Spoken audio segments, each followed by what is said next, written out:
ঢাকা, সিলেট ও খুলনা বিভাগে যে সাম্প্রতিককালে আকস্মিক বন্যায় ১২টি জেলার ৮৬টি উপজেলায় বন্যা কবলিত হয়েছে। স্মরণকালের ভয়াবহ বন্যায়, যেমন অনেক ক্ষেত্রে চৌদ্দগ্রামে বলছে যে ওরা ওদের জীবদ্দশা এমন বন্যা দেখেনি, মানে এরকম হয়েছে। এই বন্যায় জানমালের ক্ষতিসহ মৎস্য প্রাণী সম্পদ খাতে ব্যাপক ক্ষতি সাধন হয়েছে অলরেডি। এর ফলে অনেক গবাদি পশু মৃত্যু হয়েছে এবং ভেসে যাওয়া সহ অবকাঠামোর ব্যাপক ক্ষতি হয়। যে অবকাঠামোগুলো খুব গুরুত্বপূর্ণ, যে ওরা যেখানে রাখছিল এগুলো সব একেবারে ধসে পড়েছে। গবাদি পশু, হাঁস মুরগির খাদ্য এবং অন্যান্য পশু খাদ্য বিনষ্ট হয়েছে। তার মানে যেগুলো বেঁচেও আছে সেগুলো কিন্তু অনেক কষ্টের মধ্যে আছে। এই খাতে এখন পর্যন্ত আনুমানিক ক্ষতির পরিমাণ দুধ, ডিম সহ প্রায় ৪১১ কোটি টাকা।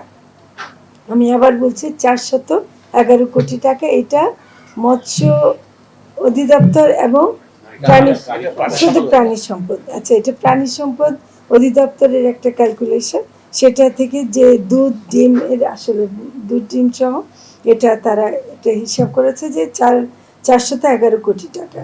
মৎস্যটা বোধহয় এখনো সেই হিসাবটা আছে পরে। আচ্ছা, এর জন্য যে মানে প্রাণী সম্পদ বিভাগ যে ইয়েগুলো মনে করছেন যে কাটিয়ে ওঠার জন্য যে ব্যবস্থা নেওয়া দরকার এবং নেওয়া হচ্ছে, জরুরি পশু খাদ্য সরবরাহ বিতরণ করা হচ্ছে, এটা ইমিডিয়েটলি করা হচ্ছে। গবাদি পশু, হাঁস মুরগির রোগ প্রতিরোধ টিকা প্রদান করার ব্যবস্থা নেওয়া হয়েছে। আর যেটা গুরুত্বপূর্ণ যে ঘাসের কাটিং বিতরণ করা হবে, কারণ এটা অন্যান্য পশু খাদ্যের সাথে এটা থাকাটা খুবই গুরুত্বপূর্ণ। মৎস্য খাতে চট্টগ্রাম, সিলেট ও খুলনা বিভাগে সাম্প্রতিককালের বন্যায় প্রায় ১২টা জেলার ৮৬টি উপজেলায় অপূরণীয় ক্ষতি হয়েছে। ক্ষতিগ্রস্ত পুকুর, দিঘি, খামারের সংখ্যা ১,৮০,৮৯৯টি। ক্ষতিগ্রস্ত মাছ ও চিংড়ির পরিমাণ ৯০,৭৬৮ মেট্রিক টন। ক্ষতিগ্রস্ত মাছের পোনা ও চিংড়ি পোস্ট লার্ভা ৩,৭৪৬ লক্ষটি।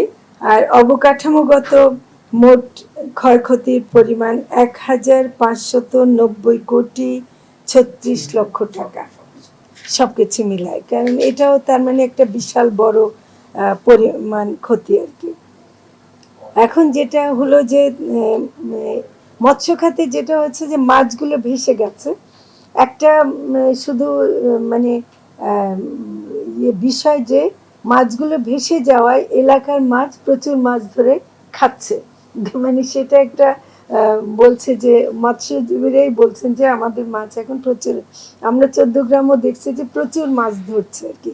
এটা বাইরে চলে গেছে, এটা খামারিদের নাই, কিন্তু খামারিদের বিশাল ক্ষতি হয়েছে, পুকুরগুলো সব ভেসে গেছে।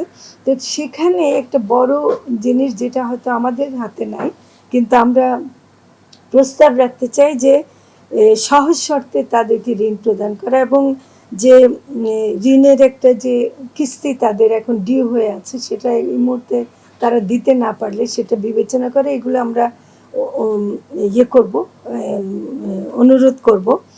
বন্যা পূর্বাভাস ও সতর্কতা ব্যবস্থা উন্নয়ন আরেকটু করতে হবে, কারণ এটা সময় ধরে ওরা নেট লাগিয়েছিল, কিন্তু নেট লাগালেও ওরা সেটা করতে পারেনি।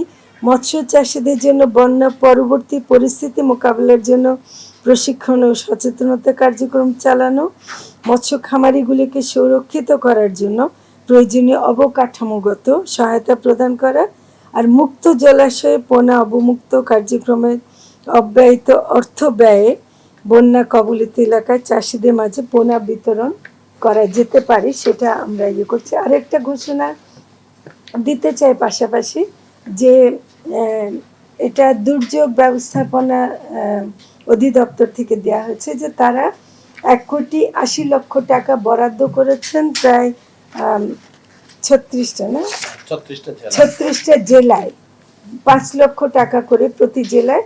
এখানে আমরা অনুরোধ করব যে যে জেলাগুলোতে বেশি দরকার সেখানে যেন দেওয়া হয়। আর আমি এর সাথে একটু যুক্ত করতে চাই যে আহ, এমনি কতগুলো বিষয় আছে, যেমন সাপের উপদ্রব বেড়ে গেছে, ওখানে এটার জন্য অনেক কাজ করা কঠিন হয়ে গেছে। অ্যান্টিভেনিন ইঞ্জেকশনের ব্যবস্থা করার দরকার আছে। আর লজিস্টিক্যাল সাপোর্টের জন্য এটা আমি জোর দিচ্ছি, ত্রাণের জন্য। এবং একই সাথে আমাদেরও মন্ত্রণালয়ের পক্ষ থেকে কাজ করতে গেলে যেটা বড় সমস্যা, বোটের কোনো ব্যবস্থা নেই, লাইফ জ্যাকেট, বোট এগুলো পাওয়া যাচ্ছে না, যে কারণে যারা মাঠকর্মীরা আছে তাদের কিন্তু যেতে অসুবিধা হচ্ছে।